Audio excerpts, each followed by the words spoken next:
आप विधायकों की खरीद फरोख्त वाले आरोप पर सीएम केजरीवाल को notice. Delhi police crime branch की टीम ने जवाब मांगा। क्राइम ब्रांच के नोटिस पर सीएम केजरीवाल की प्रतिक्रिया। सोशल मीडिया पर लिखा, पुलिस के अफसर से सहानुभूति, इनका कोई कसूर नहीं। दिल्ली सरकार में मंत्री आतिशी के नाम पर भी नोटिस जारी। क्राइम ब्रांच की टीम घर जाकर नोटिस सौंपेगी। केजरीवाल के खिलाफ ईडी की याचिका पर राउजवानी कोर्ट में आज सुनवाई। शराब घोटाला मामले में अब तक 5 समन जारी कर चुकी है प्रवर्तन निदेशालय की टीम। ओडिशा के बाद गुवाहाटी पहुंचे पीएम मोदी। पीएम के स्वागत में जलाए गए 1 लाख दिए। आज असम को 11,000 करोड़ की सौगात देंगे पीएम नरेंद्र मोदी।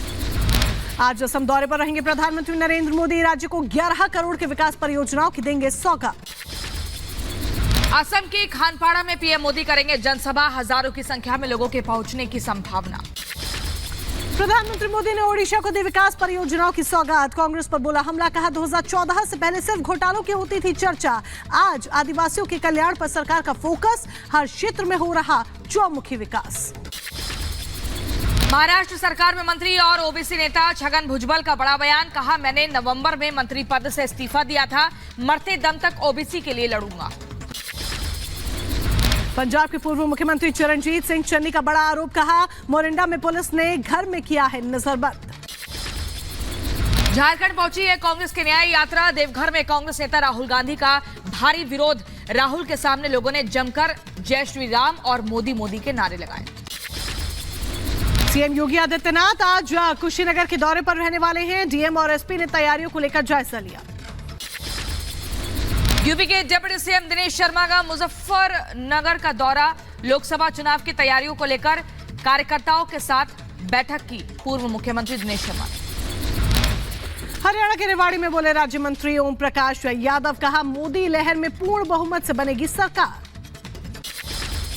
ज्ञानवापी पर कोर्ट के फैसले पर अखिलेश यादव का बयान। कहा, संविधान का उल्लंघन किया जा रहा। बीजेपी के लोग सब अधिकार छीन रहे हैं, अधिकारों को छीनने का काम कर रहे हैं। बीजेपी के लोग एक एक कर करके संविधान को खत्म करना चाहते हैं। ज्ञानवापी पर सोमवार को सुप्रीम कोर्ट में सुनवाई। वजूखाने में एसआई सर्वे की मांग वाली याचिका पर होनी है बहस।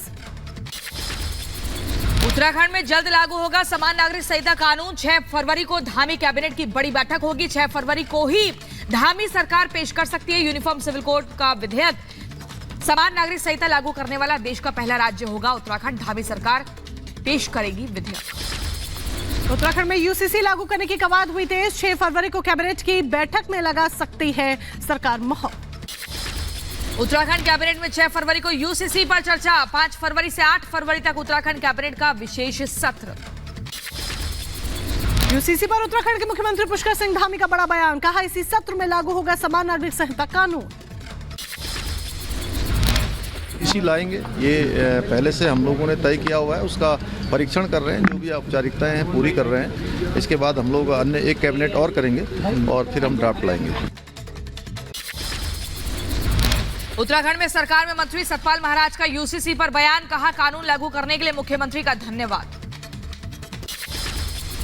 मैं मुख्यमंत्री धामी जी को बहुत बहुत धन्यवाद दूंगा, जो हमारे उत्तराखंड में जो छोटा सा राज्य है और बहुत बड़ा काम करने जा रहा है। लाल कृष्ण आडवाणी को भारत रत्न सम्मान का ऐलान। आडवाणी ने पत्र लिखकर सम्मान के लिए जताया आभार। राजनाथ सिंह, अमित शाह, सीएम योगी आदित्यनाथ और गडकरी समेत कई नेताओं ने दी शुभकामनाएं। लाल कृष्ण आडवाणी को भारत रत्न पर पीएम मोदी ने बधाई दी और कहा, अटल आडवाणी ने भारत के लोकतंत्र को बनाया है समावेशी। आडवाणी जी का देश के लिए योगदान अतुलनीय है। आडवाणी जी को दीर्घायु होने की कामना। बीजेपी नेता मुरली मनोहर जोशी ने लाल कृष्ण आडवाणी से मुलाकात की। भारत रत्न दिए जाने की घोषणा पर उन्हें बधाई दी। उनके सम्मान से हमें व्यक्तिगत तौर पर और देश के लाखों करोड़ों लोगों को इससे बहुत आनंद हुआ है। लाल कृष्ण आडवाणी को भारत रत्न दिए जाने की घोषणा पर त्रिपुरा के सीएम मानिक साहा का बयान। कहा, उन्हें इस सम्मान के लिए अभिनंदन। मौलाना तौकीर रजा ने आडवाणी जी को भारत रत्न दिए जाने का किया विरोध। कहा, देश को बांटने का किया जा रहा है काम।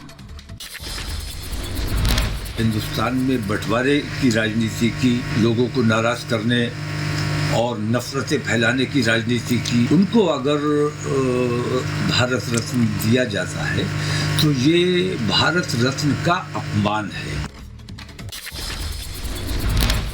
सोशल मीडिया प्लेटफॉर्म एक्स पर सबसे लोकप्रिय मुख्यमंत्री बने हैं योगी आदित्यनाथ। फॉलोअर्स की संख्या बढ़कर हुई 27.4 मिलियन। अखिलेश यादव से फॉलोअर्स के मामले में सीएम योगी बहुत आगे हैं।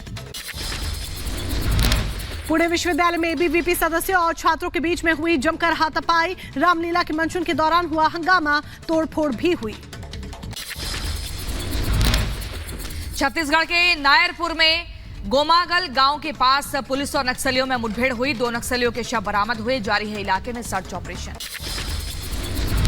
महाराष्ट्र के थाने में फायरिंग मामले में आरोपी विधायक गणपत गायकवाड़ समेत 3 आरोपियों को 11 दिन की पुलिस रिमांड। कोर्ट ने 14 फरवरी तक आरोपियों को रिमांड में भेजा।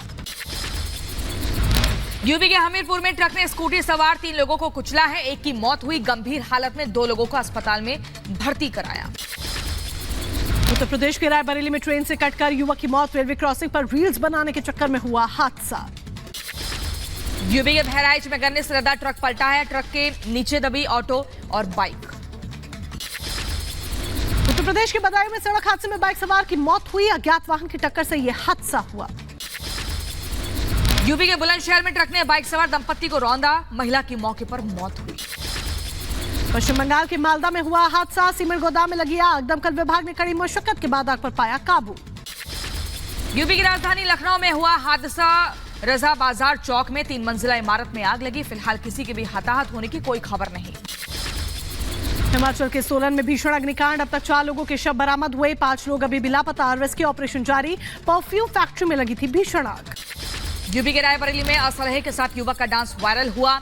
वायरल वीडियो होने के बाद जांच पड़ताल में जुटी है पुलिस। छत्तीसगढ़ के दंतेवाड़ा में शहीद हुआ यूपी का जवान। आईडी विस्फोट में हुआ था जख्मी। साइबर अपराध को कम करने के लिए सूरत पुलिस की बड़ी पहल। पुलिसकर्मियों को प्रशिक्षित करने के लिए एआई तकनीक का इस्तेमाल किया जाएगा। पंजाब के जालंधर में पुलिस ने बड़ी कार्रवाई को अंजाम दिया। 650 ग्राम हेरोइन जब्त की। टीम ने 3 आरोपियों को भी गिरफ्तार किया। कर्नाटक के मैसूर का मामला। एक गांव में रहने वाली महिला का आरोप है पति ने पिछले 13 साल से घर में बंद रखा था।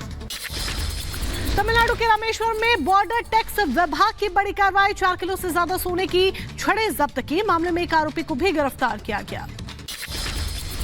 मध्य प्रदेश के द्वारकापुरी क्षेत्र में मिला है हैंड ग्रेनेड। सूचना के बाद मौके पर पहुंचकर बम डिस्पोजल यूनिट ने हैंड ग्रेनेड को नष्ट किया। मामले में जांच जारी है।